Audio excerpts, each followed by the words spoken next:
आज जयपुर से बड़ी दुर्घटना सामने आई है, जहां पर भागवड़ थाने के हेड कांस्टेबल बाबूलाल बैरवा की उनने खुद ने अपना सुसाइड कर लिया और उसमें एसीपी सीआई सबका नाम लिख के उनने 6 पन्नों का एक सुसाइड नोट घोषित किया है, जो हम उनके परिजनों से यहाँ पे उनकी डेड बॉडी लाई गई है, उसको परिजन एक्सेप्ट नहीं कर रहे। इनकी जो मांगे हैं सरकार से, अभी तक सरकार ने खुलासा नहीं किया और सरकार का कोई बंदा यहाँ पे नहीं आया है और परिजन अभी तक परेशान है, यहाँ पे धरना प्रदर्शन देके बैठे हुए हैं। हम परिजनों से पूछना चाहते हैं, उनके बाबूलाल बैरवा जी के जो परिजन हैं, उनके बड़े भाई हैं, हम उनसे बात करते हैं। सर, आपका नाम? रमेश, मेरा बड़ा रमेश है मेरा नाम। रमेश जी, क्या घटना हुई है और किस कारणवश इनने सुसाइड किया है? सर, हमारे मोहल्ले में कोई 1 बजे बात किया था, उनको फ़ोन करे कि यहाँ पर आ जाओ, यहाँ पर सुसाइड नोट मिला है और आपका भाई को संभालो आके। तो सुसाइड नोट जैसे कि आपको मिला, तो उसमें क्या उनने खुलासा कर रखा है कि किस कारणवश मेरी मृत्यु हुई है और कैसे? सर, ये तो वो नोट देखा ले में तो अभी देखे, और वो 4 आदमी थे, वो 4 आदमी परेशान कर रहे थे उसको।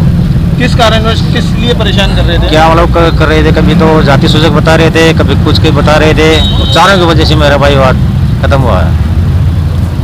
आप क्या कहना चाहते हैं सर, इसमें पूरा खुलासा एक बार आप बताएं। सर, इसमें जो सुसाइड नोट, परिचय बता दीजिए। मेरा नाम मोतीलाल इरागर है, पश्चिमी राजस्थान से हूँ।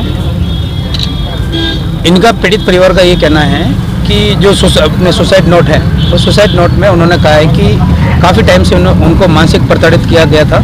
यहाँ के एसीपी का नाम है, एसपी का नाम है, यहाँ का कोई एसआई भी है और एक पत्रकार भी है। तो आप एक बार इनके नाम बताएंगे? हाँ जी, बिल्कुल, बिल्कुल। इनका नाम है, अरे इनका नाम है जगदीश व्यास, एडिशनल डीसीपी है, अनिल शर्मा एसीपी है, आशुतोष सिंह ये एसआई है जी, और एक कमलेश डेगड़ा करके पत्रकार है। ये उन्होंने सुसाइड नोट में साफ तौर से इनका नाम लिखा है और इनकी पत्नी को विशेषकर इन्होंने अनुरोध किया है कि मेरी अस्थियों को आप गंगा जल मत लेके जाना जब तक इन आरोपियों की आप गिरफ्तारी नहीं करवा सकते। तो यानी आप देख सकते हो कि सुसाइड नोट में किस तरीके का मार्मिक शब्द लिखा हुआ है। वो पूरा सुसाइड नोट 6 पत्तों का है। उसमें क्या है कि सही तरीके से नहीं पढ़ पा रहे हैं, सुबह तक खुलासा हो जाएगा, लेकिन कहीं ना कहीं उनको मानसिक रूप से प्रताड़ित किया गया था। तो हम चाहते हैं, पीड़ित परिवार भी यही चाहता है कि अभी ये पोस्टमार्टम नहीं करवाएंगे जब तक ये चारों आरोपी गिरफ्तार नहीं होते। और गिरफ्तार करने वाला कोई नहीं है, ये जो आरोपी है ये कोई बाहर के नहीं है, ये अधिकारी है, जो इनके सीनियर अधिकारी है, जो डीसीपी था, एसीपी है, एसआई है और एक पत्रकार है। तो पीड़ित परिवार की मांग है कि पोस्टमार्टम अब हम नहीं करवाएंगे पहले जब तक आरोपी गिरफ्तार नहीं होते। राजस्थान में बीजेपी की सरकार है, बीजेपी सरकार द्वारा आपको क्या आश्वासन मिला है या कांग्रेस सरकार द्वारा क्या आश्वासन मिला? अभी तक हमारे लोगों को, हमारे पीड़ित यहाँ पर कोई सरकार से कोई आदमी नहीं आया और कोई आश्वासन अभी तक हमें कोई प्राप्त नहीं हुआ है, कोई मिला नहीं। राजस्थान पुलिस का एक सिपाही था इनका भाई, तो उसके बारे में आप क्या कहना चाहते हैं? मैं ये कहना चाहता हूँ कि कहीं ना कहीं वो बहुत मानसिक रूप से प्रताड़ित थे, इसीलिए उन्होंने ऐसा कदम उठाया है। अगला कोई सिपाही ऐसा कदम न उठाए, इसलिए इस पर ठोस कार्रवाई होनी चाहिए। तो इस चीज को तो मानते हैं कि ठीक है मानसिक रूप से परेशान थे, पर किस कारण थे ये तो थोड़ा सा सर, इसमें अभी 6 पेज का बताया होगा, उनकी मिसेज को बताया होगा या बच्चों को बताया होगा? इनके देखो सर, इतनी हमें जानकारी नहीं है, क्योंकि अभी 6 पेज का जो सुसाइड नोट है उसमें स्पष्ट रूप से हमें नजर नहीं आ रहा है। बहुत सारी चीजें हैं। अभी उनका परिवार ये अभी पुलिस कस्टडी में है, पुलिस वालों के पास में है। अभी हमारे पास में जो वायरल ये जो चीज़ हुई है उस हिसाब से हमारे पास में आया है। कुछ हम पढ़ पाए और बाकी 6 पेज का जो नोट है उसमें स्पष्ट नहीं दिख रहा है, तो उसका खुलासा सुबह तक हो जाएगा। ठीक है, थैंक यू। हाँ, एक बार बंद करो। यहाँ पे कुछ संगठन के नेता भी आए हुए हैं, तो हम उनकी जानकारी लेते हैं कि इस संघर्ष में वो क्या कहना चाहते हैं। सर, आपका परिचय?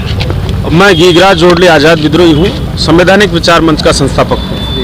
आज जो भागरोटा में घटना हुई है, ये राजस्थान के करप्ट सिस्टम को बखान कर रही है और राजस्थान में सरकार जो है, सरकारी जो मशीनरी है, कर्मचारियों के माध्यम से खुद पैसे खाती है और अधिकारियों को खिलाती है। और इसी तरह से पूरे राजस्थान में व्यवस्था चल रही है, जिसके चलते अगर कोई ईमानदार अधिकारी इस तरह का काम करने में सहयोग नहीं करता है सरकार का, तो उन्हें मारने के लिए मजबूर कर दिया जाता है, मरने के लिए मजबूर किया जाता है। बाबूलाल बैरवा जी ने आत्महत्या नहीं की, ये एक सुनियोजित हत्या है जिसमें उन्होंने बाकायदे नाम लिखे हैं। बाकायदा उन्होंने 6 पेज का सुसाइड नोट लिखा है। सुसाइड नोट में उन्होंने 2022 से लेकर एक मुकदमा 2022 का है और 2 मुकदमे 2023 के हैं।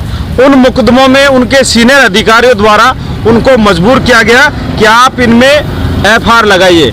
उनमें कम से कम 6-7 करोड़ का जो मोटा पैसा कमाने वाले थे और उन मुकदमों में जबरदस्ती ईमानदार अधिकारी से, कर्मचारी से सीनियर अधिकारी दबाव लगवाना चाह रहे थे, क्योंकि उन जो 6 करोड़ की प्रॉपर्टी के जो मामले थे उन मामलों के अंदर मैं आपकी बात काट के कहना चाहता हूँ, बाबूलाल जी थाने के अंदर माल खाने के इंचार्ज थे। जी जी बिल्कुल।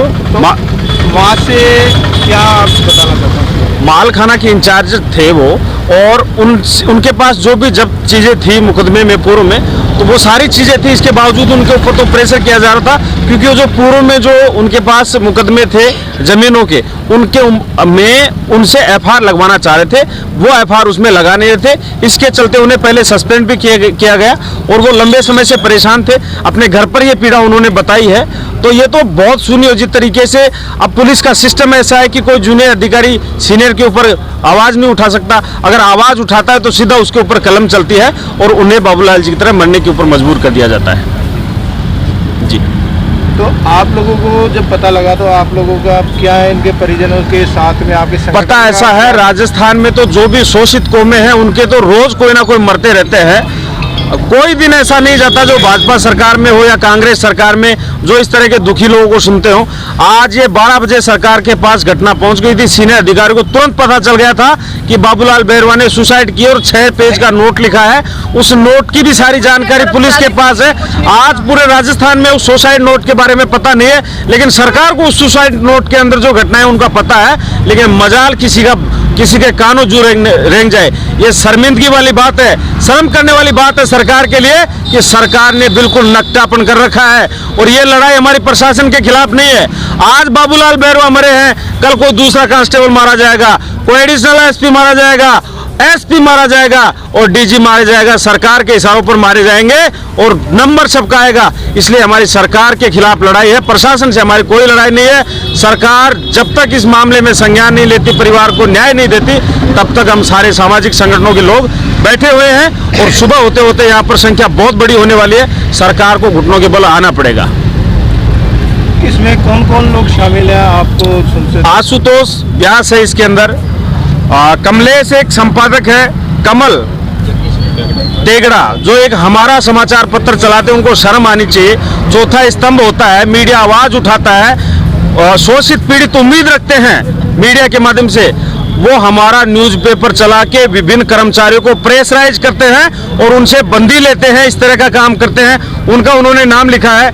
आशुतोष एक ऐसा ही है, उनका उन्होंने सुसाइड नोट में नाम लिखा है। अनिल शर्मा ASP है, उनका उन्होंने नाम लिखा है। और जगदीश व्यास DCP है, उनका उन्होंने बाकायदा सुसाइड नोट में नाम लिखा है। और उन्होंने किस किस तरह से उनको परेशान किया है, ये सारी चीज़ें हैं।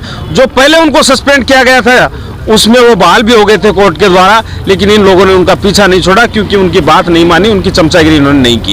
ईमानदार अधिकारी थे, ये एक व्यक्ति नहीं, ये ईमानदार जितने भी लोग हैं राजस्थान में, ईमानदार कर्मचारी, उन सब की हत्या है। सबको अपना मुंह खोलना चाहिए। मैं तो अपोजिशन के लोगों से कहता हूं, कांग्रेस में बैठकर लोग कम से कम अपनी भूमिका निभाए और अपोजिशन के नाते हमारे साथ बैठे, आवाज उठाए।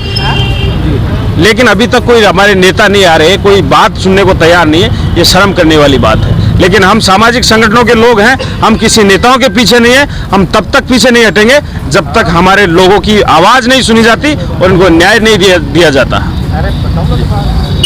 अब हमारे साथ यहाँ पे परिजनों के साथ में एक माता जी भी हैं, बुजुर्ग हैं, जो इतनी रात को अभी तक यहाँ पे बैठे हुए हैं। हम उनका परिचय जानना चाहते हैं। माता जी, आपका परिचय बताएं। मेरा नाम सुमित्रा चोपड़ा है। मैं भारत की कम्युनिस्ट पार्टी मार्क्सवादी से हूँ और हम कई लोग यहाँ पर पार्टी की तरफ से आए। जब जैसे हमें दिन में इस घटना का पता लगा, ये चिट्ठी वायरल हुई, तो हम लोगों ने बात की और हम भौचंके रह गए, हम बिल्कुल हैरान रह गए कि कैसे एक ईमानदार पुलिसकर्मी को ये भ्रष्ट प्रशासन मौत के मुंह में धकेल देता है। तो हम यहाँ पर आए हैं और हम परिजनों के साथ और जो दूसरे सामाजिक संगठन है उनके साथ हम परिवार के लिए न्याय की मांग कर रहे हैं। न्याय सबसे पहली मांग हमारी ये है कि जो अपराधी जिनकी वजह से आज वो नौजवान ही था, वो मरने की उम्र का था नहीं, बाबूलाल मरने की उम्र के नहीं थे, आज वो अकाल मौत मारे गए और ये उनकी एक तरह से हत्या है। वो हत्यारों के जो चारों नाम बार बार आपके सामने आ रहे हैं, पुलिस को तो पता है ना, हमसे पुलिस क्यों सुनना चाह रही है? अभी तक तो उनको गिरफ्तार कर लेना चाहिए था। ये है क्या न्याय व्यवस्था? ये भाजपा सरकार की न्याय व्यवस्था है कि एक उनका खुद का कर्मचारी मर गया, वो अकाल मौत के मुंह में चला गया और अभी तक जू नहीं रेंग रही है। क्या इंतजार कर रहे हैं? हम परिजनों के साथ हैं। हम परिजनों ने कहा है कि पोस्टमार्टम नहीं होगा जब तक ये चारों के चारों अरेस्ट नहीं होंगे, तब तक पोस्टमार्टम नहीं होगा। दूसरी हमारी मांग है कि परिवार को 1 करोड़ का मुआवजा तुरंत दिया जाए। अनाथ हो गया उनका परिवार आज, और दोनों जो माँ और बेटे हैं उनको सरकारी नौकरी दी जाए। ये मांग को लेकर के हम परिवार के साथ हैं। हमारी भारत की कम्युनिस्ट पार्टी मार्क्सवादी इस लड़ाई को लड़ेगी और सारे सामाजिक संगठन कल तो और भी आएंगे। सही कहा गिरिराज साथी ने, कल और लोग मुआवजा तुरंत दिया जाए। अनाथ हो गया उनका परिवार आज, और दोनों जो माँ और बेटे हैं उनको सरकारी नौकरी दी जाए। ये मांग को लेकर के हम परिवार के साथ हैं। हमारी भारत की कम्युनिस्ट पार्टी मार्क्सवादी इस लड़ाई को लड़ेगी और सारे सामाजिक संगठन कल तो और भी आएंगे। सही कहा गिरिराज साथी ने, कल और लोग आएंगे और हम ये सड़क जाम करेंगे। हम ये भी कह रहे हैं, फिर आएगी पुलिस, फिर कहेंगे कि आपने ये 144 तोड़ दी और ये कर दिया। अगर यही करवाना है तो हम यही करेंगे, वरना सुबह होने से पहले न्याय दो परिवार को और चारों अपराधियों को तुरंत गिरफ्तार। पहला न्याय का कदम है ये। तो अभी तक आपने क्या प्रयास किया सरकार तक अपनी बात पहुंचाने के लिए? सरकार की बात हम आपके जरिए पहुंचा रहे हैं। आज सोशल मीडिया सबसे बड़ा माध्यम है। हम जब से आए हैं तब से बच्चे ने, जो उनका बेटा है तनु, उसने वीडियो रो रो कर अपनी बात कही है, मांग की है सरकार से कि मुझे न्याय दो। हम लोगों ने सबने मांग की है। सोशल मीडिया तो जरूर पहुंच गया होगा, कहाँ का कहाँ नहीं पहुंच जाता मुद्दा। तो ये बात हम सोशल और आपके थ्रू भी, आप भी जरिया है हमारे, हम आपके थ्रू भी ये बात राजस्थान की सरकार को पहुंचा रहे हैं कि तुरंत न्याय दो। इसके अंदर आपको राजनीति, कल तक तो कहने लग जाओगे कि राजनीति होने लगी है। भीम आर्मी के भी लोग यहाँ पे आए हुए हैं, हम उनसे पूछना चाहते हैं कि वो, सर आपका परिचय? रवि मेघवाल। रवि मेघवाल जी, आप यहाँ पे आए धरना प्रदर्शन में, किस कारणवश आए और इस घटना के बारे में आपका क्या कहना है? देखिए, परिवार के माध्यम से और सोशल मीडिया के माध्यम से इस घटना का पता लगा। हम लोगों ने जो सोशल मीडिया पे जो सुसाइड नोट वायरल हो रहा था, हमने उसको पढ़ा। बड़ा ही एक रूह कपा देने वाला हमने जो शब्द पढ़े उसके अंदर बाबूलाल जी के बच्चों को लेकर के, उनकी पत्नी को लेकर के, कि किस तरीके से इन्हें प्रताड़ित किया गया तमाम सीनियर अधिकारियों के द्वारा। एक एडिशनल एसपी, एक डिप्टी हैं, एक सब इंस्पेक्टर हैं और एक पत्रकार हैं। उन्होंने इस कदर उन्हें प्रताड़ित किया है कि आज उस व्यक्ति को स्वयं को खुद की जीवन लीला समाप्त करनी पड़ी। आप सोचिए कि किस कदर वो व्यक्ति प्रताड़ित हुआ होगा कि उसे ये कदम उठाना पड़ा। मजबूरन हम लोगों को यहाँ धरना देना पड़ रहा है। हम लोग न्याय की मांग के लिए यहाँ पे गुहार लगा रहे हैं सरकार से, प्रशासन से। अब तक हमारे बीच में कोई सरकार का कोई नुमाइंदा हमारे बीच में नहीं है। हमारे बार बार प्रशासन का हमारे ऊपर दबाव है कि आप लोग इस मामले को जल्द से जल्द पोस्टमार्टम कीजिए, पोस्टमार्टम करवाए इसको पोस्टपोन कीजिए, आप इसको खत्म कीजिए। हम कह रहे हैं कि जो आरोपी हैं सुसाइड नोट में जिनका नाम है, उन्हें आप गिरफ्तार कीजिए। अभी हम लोग कुछ संख्या में हम लोग बैठे हैं, कल यहाँ हजारों की तादाद में लोग होंगे। हम लोग जब तक यहाँ से नहीं उठेंगे, जब तक हमारी मांग पूरी नहीं होती है, तमाम जो आरोपी हैं वो गिरफ्तार नहीं होते हैं। तो क्या आप लोगों का आगे का क्या रणनीति रहेगी? अगर प्रशासन आपकी बात नहीं सुनती है तो आप लोग किस स्तर पे जा सकते हैं? देखिए, हम लोग यहाँ न्याय प्रिय हम लोग हैं, संविधान प्रेमी लोग हैं, संविधान को मानने वाले लोग हैं। हम शांति प्रिय ढंग से यहाँ धरने पे बैठे हैं परिवार के साथ में। अगर प्रशासन, सरकार हमारी मांग को नहीं मानता है, हो सकता है हम सीएम हाउस का घेराव करेंगे, हो सकता है यह आंदोलन उग्र होगा, जिम्मेदार शासन प्रशासन होगा। धन्यवाद। आपका युवा परिचय? रवि मेघवाल, सामाजिक कार्यकर्ता। गिरफ्तार करो, गिरफ्तार करो, गिरफ्तार करो। एसीपी नील शर्मा को गिरफ्तार करो, गिरफ्तार करो, गिरफ्तार करो।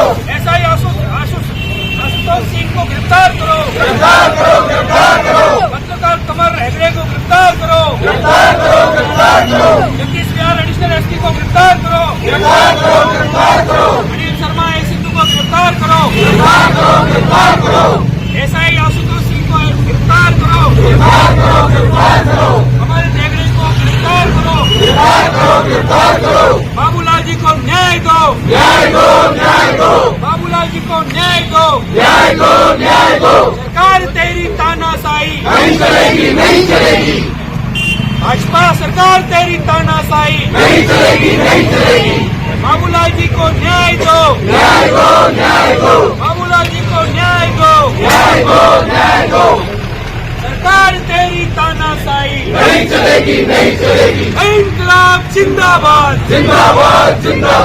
इंकलाब जिंदाबाद, इंकलाब जिंदाबाद, बाबूलाल जी के हत्यारों को, बाबूलाल जी के हत्यारों को गिरफ्तार करो, बाबूलाल जी के हत्यारों को बाबूलाल जी के हत्यारों को बाबूलाल जी के हत्यारों को